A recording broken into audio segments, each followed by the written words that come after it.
Halo semuanya, selamat datang di video presentasi kami kelompok 5 dari Fakultas Ekonomi Bisnis Universitas Pamulang Program Studi Akuntansi. Nah, di kesempatan kali ini kami akan memaparkan hasil pembahasan kami dalam mata kuliah Akuntansi Manajemen di bawah bimbingan Ibu Lindawati. Nah, adapun topik yang akan kami bahas menjadi dua bagian. Yang pertama itu anggaran operasional dan penentuan biaya variabel serta pelaporan segmen. Nah, melalui kedua topik ini, kami berupaya menjelaskan bagaimana perusahaan dapat mengelola sumber dayanya secara efisien melalui penyusunan anggaran yang tepat, serta memahami struktur biaya untuk mendukung proses pengambilan keputusan yang efektif. Nah, sebelum masuk ke pembahasan yang lebih dalam nih, izinkan saya memperkenalkan anggota kelompok dari kelompok 5. Yang pertama ada saya sendiri, yaitu Andini Widyaswara Sanusi. Lalu ada Galuh Indriani dan teman saya Siti Juleha. Dan yang terakhir ada Vito Karel. Baik, untuk selanjutnya akan dibacakan oleh Kak Juleha. Anggaran atau budget adalah rencana yang disusun secara sistematis dalam bentuk angka atau moneter untuk jangka waktu tertentu. Anggaran berfungsi sebagai alat perencanaan dan pengendalian agar tujuan organisasi dapat tercapai secara efektif dan efisien. Sedangkan budgeting atau penganggaran adalah proses penyusunan anggaran mulai dari pengumpulan data, analisis, penyusunan, pelaksanaan hingga evaluasi. Tujuannya agar anggaran dapat menjadi pedoman kerja serta dasar pengambilan keputusan. Anggaran memiliki 4 fungsi utama. Pertama, perencanaan atau planning, yaitu menetapkan tujuan dan menentukan produk, sumber daya, serta strategi yang akan digunakan. Yang kedua, ada pengorganisasian atau organizing, yaitu berfokus pada pemenuhan sumber daya seperti bahan baku, tenaga kerja, dan modal. Yang ketiga, ada pengarahan atau actuating, yaitu mengarahkan dan mengelola seluruh sumber daya agar bekerja secara efektif untuk mencapai tujuan. Dan yang keempat, ada pengendalian atau controlling, yaitu untuk memastikan setiap sumber daya bekerja sesuai dengan rencana yang telah ditetapkan. Baik teman-teman, saya akan menjelaskan tentang unsur anggaran. Selanjutnya ada income statement budget atau budget rugi laba. Dalam income statement budget dibagi menjadi dua kategori.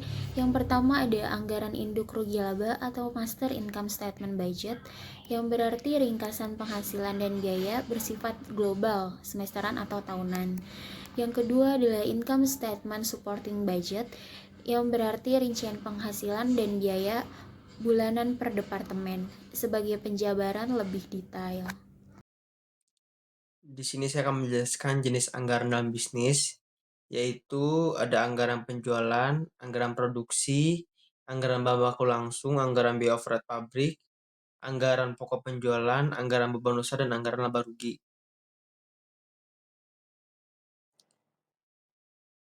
Selanjutnya itu ada kegunaan dan tujuan penyusunan anggaran. Pertama, kegunaannya itu penyusunan anggaran sebagai dasar untuk membuat perencanaan, dan untuk tujuan penyusunan anggaran itu ada kayak untuk menyatakan tujuan atau sasaran perusahaan secara jelas dan formal, menjelaskan tujuan manajemen agar dipahami dan didukung, memberikan rencana terperinci untuk mengurangi ketidakpastian dan memberi arahan, mengkoordinasikan metode atau tindakan yang ditempuh, menjadi alat ukur pengawasan dan koreksi kinerja. Selanjutnya ada komponen anggaran operasional. Pertama ada sektor penghasilan atau revenues, yang dimaksudkan adalah suatu aktiva yang meningkatkan, terdiri dari bukan setoran aja, dan di situ juga ada sektor biaya ekspensif, yaitu pengurangan aktiva yang menurunkan modal sendiri, bukan karena setoran modal atau utang. Dibagi menjadi dua bagian, itu anggaran proyeksi rugi laba. Anggaran ini menghitung jumlah laba per bagian, per produk dan total. Dan ada anggaran pembantu laporan rugi laba, yaitu anggaran ini mencakup semua anggaran kegiatan yang membantu menyusun laporan rugi laba. Nah, kita sampai di materi cara membuat anggaran. Di sini kita punya ada 8 cara nih. Yang pertama itu menganalisis informasi masa lalu, lingkungan luar yang diantisipasi, dan SWOT. Lalu yang kedua ada menyusun perencanaan strategik dan program. Yang ketiga ada mengomunikasikan tujuan, strategi pokok dan program. Terus yang keempat, memiliki taktik, mengkoordinasikan dan mengawasi operasional. Yang kelima, ada menyusun usulan anggaran. Yang keenam, ada menyerahkan revisi usulan anggaran. Yang ketujuh, ada menyetujui revisi usulan anggaran dan merakit menjadi anggaran perusahaan. Lalu yang terakhir, ada revisi dan penetapan final anggaran perusahaan untuk diajukan kepada pimpinan perusahaan atau dalam PT pada RUPS.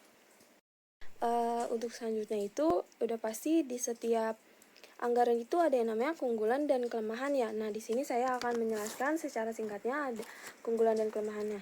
Nah, keunggulannya itu pertama, penyusunan anggaran ini memungkinkan perusahaan memprediksi hasil sebelum pelaksanaan, mendorong analisis mendalam atas setiap tindakan, serta menjadi patokan untuk menilai kinerja. Nah, anggaran juga menuntut dukungan organisasi yang baik. Sedangkan untuk kelemahannya sendiri itu dalam penyusunan anggaran, penaksiran seringkali tidak sesuai dengan kondisi nyatanya ya, dan keadaan dapat berubah drastis dari rencana. Selain itu, banyaknya pihak yang terlibat bisa menimbulkan masalah hubungan kerja. Sementara, penilaian subjektif pengambil keputusan juga berpengaruh ketika data atau informasi tidak lengkap. Nah, selesai nih dari materi anggaran operasional. Di akhir materi ini kita menemukan jurnal. Kalian bisa akses jurnalnya di link yang sudah kita tera pada description ya. Nah, kita akan membahas jurnal tentang penyusunan anggaran operasional pada UMKM kuliner di Kabupaten Maros yang ditulis oleh Nurafni Octavia dari Universitas Negeri Makassar. Tujuan penelitian ini adalah untuk mengetahui proses perencanaan dan pengendalian melalui penyusunan anggaran operasional pada warung makan Sido Mampir.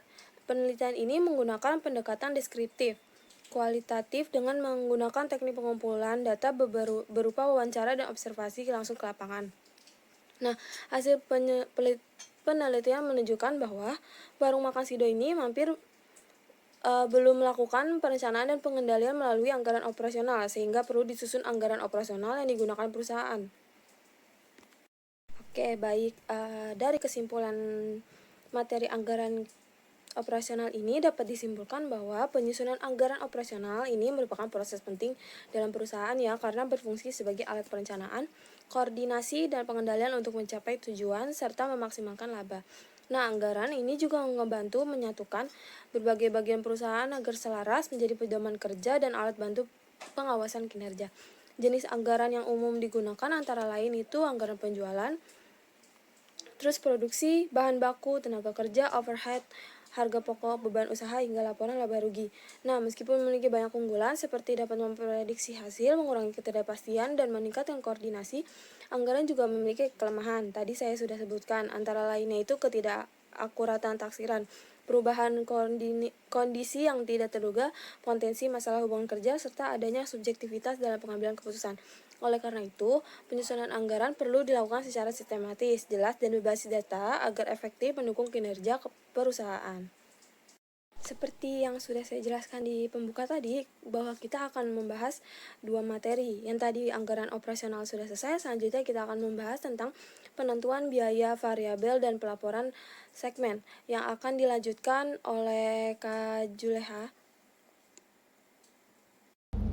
Selanjutnya pada analisis dan perbandingan metode penentuan biaya variabel atau PBV dan biaya penuh atau PBP. Metode PBV hanya menghitung biaya produksi yang bersifat variabel seperti bahan baku dan tenaga kerja langsung, sedangkan metode PBP mencakup semua biaya baik variabel maupun tetap. Metode PBV lebih cocok untuk analisis jangka pendek, sementara metode PBP digunakan untuk menentukan harga pokok secara menyeluruh.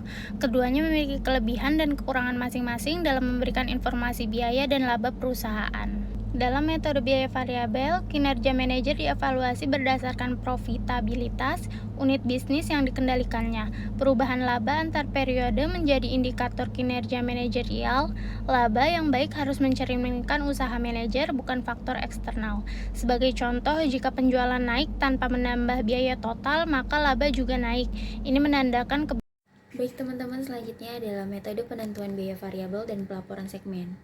Pelaporan segmen adalah pelaporan kontribusi dari setiap aktivitas atau daerah pemasaran atau unit bisnis terhadap laba perusahaan. yang memiliki tujuan untuk memberikan informasi lebih rinci terkait evaluasi kinerja dan pengambilan keputusan manajer. Keunggulannya sendiri itu ada dua. Dalam metode PBV atau biaya variabel, hasil keputusan dan evaluasi lebih baik dibanding PBP atau biaya penuh. Yang kedua, membantu manajer melakukan pertanggungjawaban dan evaluasi kinerja tiap segmennya. Selanjutnya ada jenis laporan segmen, itu ada 3. Yang pertama berdasarkan metode biaya penuh atau PBP, yang kedua berdasarkan biaya variabel atau PBV, yang ketiga berdasarkan pendekatan biaya aktivitas atau activity based costing. Manfaatnya sendiri, pelaporan segmen itu membantu manajer menilai profitabilitas tiap segmen, menentukan segmen yang menguntungkan atau merugikan, dan mendukung keputusan operasional perusahaan. Selanjutnya adalah pelaporan segmen. Laporan laba rugi segmen yang menggunakan kalkulasi biaya variabel memiliki satu keistimewaan di samping laporan laba rugi kalkulasi biaya variabel yang telah disajikan sebelumnya. Beban tetap dipecah menjadi 2 kategori. Yang pertama adalah beban tetap langsung atau direct fixed expense, adalah beban tetap yang secara langsung dapat ditelusuri ke suatu segmen atau lini produk. Yang kedua adalah beban tetap umum atau common fixed expense, adalah secara bersamaan disebabkan oleh 2 atau lebih segmen.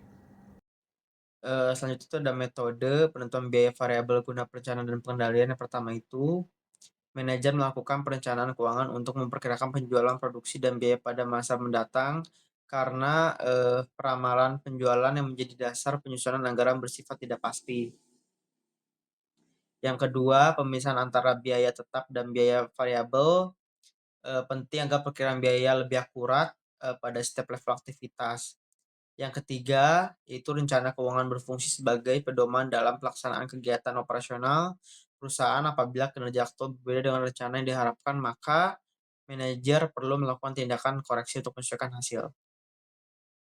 Yang selanjutnya ada abstrak dari jurnalnya adalah itu tujuan dari penelitian ini adalah menelusuri bagaimana penerapan penyusunan laporan laba atau rugi segmen dengan menggunakan pendekatan kontribusi pada perusahaan X. Hal ini penting karena perusahaan X yang merupakan perusahaan yang lebih dari satu jenis kegiatan. Sementara itu, teknik pengumpulan data menggunakan teknik wawancara dan dokumentasi.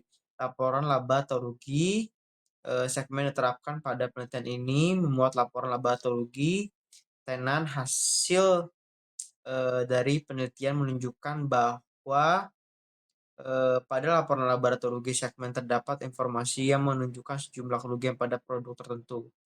Hal ini disebabkan karena informasi pada laporan laba atau rugi yang disusun oleh perusahaan tidak terperinci sehingga biaya yang dikeluarkan pada periode sebelumnya tidak terkendali. Nah, kita sudah sampai di penghujung materi nih, yaitu tentang kesimpulannya. Nah, kesimpulannya dari metode penentuan biaya variabel ini memberikan informasi yang lebih relevan untuk pengambilan keputusan manajerial dibanding metode biaya penuh karena memisahkan biaya tetap dan biaya variabel secara jelas.